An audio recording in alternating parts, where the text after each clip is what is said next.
Hello everyone. आज इस video में हम लोग डिस्कस करने वाले हैं 4 बार मैकेनिज़्म, जो कि एक बहुत ज़्यादा इंपॉर्टेंट टॉपिक है अगर हम थियोरी ऑफ मशीन की बात करें। तो देखिए, एकदम सिंपली 4 बार मैकेनिज़्म का मतलब है जिसमें 4 बार रहता है। ठीक है, 1 2 3 4। तो इसमें क्या होता है, इस मैकेनिज़्म में हम लोग अलग अलग टाइम में अलग अलग बार को फिक्स्ड करते हैं। ठीक है, और हमको अलग अलग इन्वर्शन मिलता है, उसका आउटपुट और रिजल्ट अलग अलग होता है। तो उसी को हम बोलते हैं इन्वर्शन ऑफ 4 बार मैकेनिज़्म। मतलब एट ए टाइम हम लोग एक ही बार को फिक्स करेंगे और उसमें देखेंगे कि क्या रिजल्ट आ रहा है, फिर नेक्स्ट टाइम हम लोग दूसरे किसी बार को फिक्स करेंगे। तो इसको बोलते हैं इन्वर्शन ऑफ 4 बार मैकेनिज़्म। तो यहाँ पे देखिए, जैसे कि 4 बार है 1 2 3 4। मान लीजिए अगर बार नंबर 1 को हम लोग फिक्स करते हैं तो इसका जो अपोजिट साइड में जो बार है ये हो जाएगा कपलर। ठीक है, और 2 और 4 ये हो जाएगा इनपुट और आउटपुट। मान लीजिए 2 को अगर हम इनपुट बोलेंगे तो 4 ऑटोमेटिकली आउटपुट होगा। ठीक है, 1 को फिक्स रख के, और ये बीच वाला जो गियर है बार है, इसको हम बोलते हैं कपलर। ठीक है, तो ये हो गया 4 बार मैकेनिज़्म। अच्छा, अब हम लोग देखेंगे इसका इन्वर्शन, लेकिन उससे पहले एक लॉ है जिसका नाम है ग्रासहॉप्स लॉ। ये बहुत ही ज़्यादा इंपॉर्टेंट लॉ है। तो अकॉर्डिंग टू द लॉ ये बोलता है कि शॉर्टेस्ट प्लस लॉन्गेस्ट बार, इन दोनों को अगर हम सम करेंगे, शॉर्टेस्ट प्लस लॉन्गेस्ट को, तो it should be less than equals to P plus Q. Okay, तो मान लीजिए ये एक 4 बार मैकेनिज़्म है।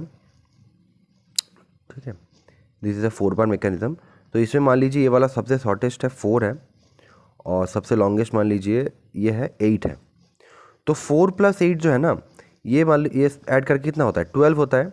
तो 12 should be less than equals to इन दोनों का सम, मतलब इसको 9 इसको 7 होना चाहिए और इसको 6 होना चाहिए। ठीक है, तब जाके ये 13 बनेगा और तब ये लॉ सेटिस्फाई होगा। मतलब शॉर्टेस्ट प्लस लॉन्गेस्ट का अगर सम करेंगे तो ये बाकी दोनों के सम से छोटा होना चाहिए, तब हम लोग बोलेंगे कि ग्रासहॉप्स लॉ सेटिस्फाई हो रहा है। या तो छोटा होना चाहिए या तो इक्वल्स टू भी हो सकता है। ठीक है, तो ये हो गया ग्रासहॉप्स लॉ। अच्छा, अब हम लोग इन्वर्शन को देखते हैं कि अलग अलग बार को फिक्स्ड करेंगे तो क्या क्या यहाँ पे इन्वर्शन आएगा। सबसे पहले अगर S plus L less than equals to P plus Q है, मतलब ये वाला। ठीक है, अगर ये छोटा है, मतलब एस प्लस एल को अगर सम करेंगे, अगर ये छोटा हो जाता है पी प्लस क्यू से, उसमें से अगर एस को हम लोग फिक्स्ड करेंगे, अगर ये कंडीशन सेटिस्फाई हो रहा है, उसमें से अगर एस को फिक्स करेंगे, मतलब ये जो शॉर्टेस्ट है इसको अगर फिक्स कर देंगे, तब हमको मिलेगा डबल क्रैंक मैकेनिज्म।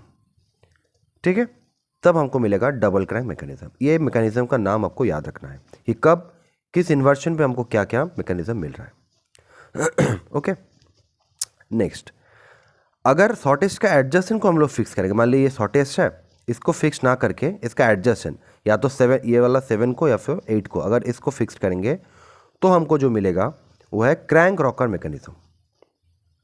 ओके, तो ऐसे करते हुए आपको सारा जो इन्वर्शन है उसका नाम आपको याद रखना है।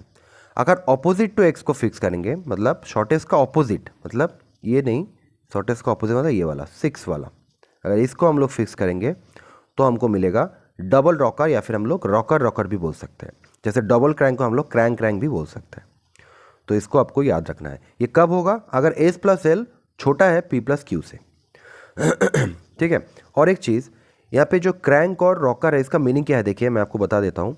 जहाँ पर भी क्रैंक वर्ड दिखेगा ना, क्रैंक का मतलब है फुल रोटेशन, फुल रोटेशन। ठीक है, और रॉकर का मीनिंग है हाफ या फिर पार्शियल रोटेशन, या फिर उसको हम ऑसिलेशन भी बोल सकते हैं। ठीक है, मतलब डबल क्रैंक मैकेनिज्म क्या क्या मतलब है, दोनों ही फुल रोटेट करेगा। मतलब ये 2 अगर फुल रोटेट कर रहा है तो 4 भी फुल रोटेट करेगा। ठीक है, ये हो गया आपका डबल क्रैंक। और क्रैंक रॉकर का मीनिंग क्या है, एक फुल रोटेट करेगा और एक पार्शियल मतलब ऐसा ऑसिलेट करेगा। ओके, तो यही है। और रॉकर का मीनिंग क्या है, इसका मीनिंग है आपका कि दोनों ही ऑसिलेट करेगा। मतलब 2 अगर ऐसे ऑसिलेट कर रहा है तो 4 भी यहाँ पे ऐसे ऑसिलेट करेगा।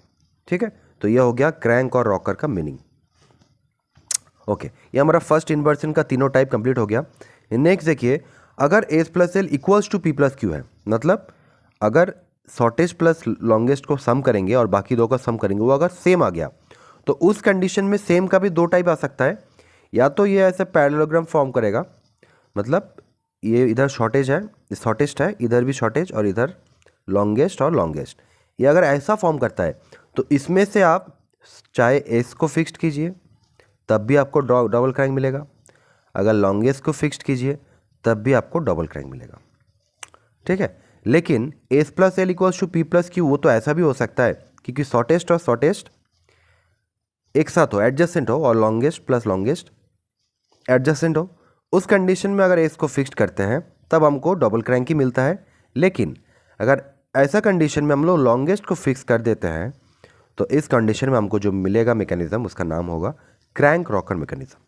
मतलब एक कंप्लीट रोटेशन और एक रॉकर रोटेशन, मतलब पार्शियल रोटेशन। ठीक है, और इसको हम बोलते हैं डेल्टॉइड लिंकेज। ये वाला जो अरेंजमेंट है इसको हम बोलते हैं डेल्टॉइड लिंकेज, और ऊपर वाला था हमारा पैरेललोग्राम लिंकेज।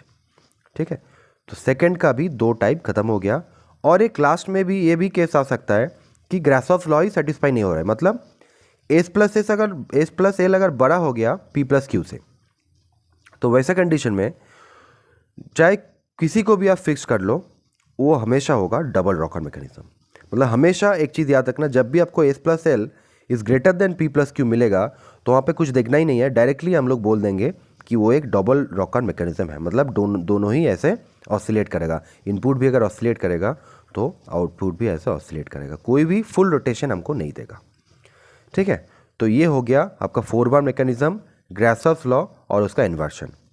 मेरे ख्याल से आपको अभी क्लियर हो गया होगा। इसके अलावा भी अगर कोई भी डाउट है तो आप कमेंट सेक्शन में ज़रूर पूछिए, मैं उसको लेके भी वीडियो ज़रूर बना दूंगा। ठीक है, तो चलिए, थैंक यू।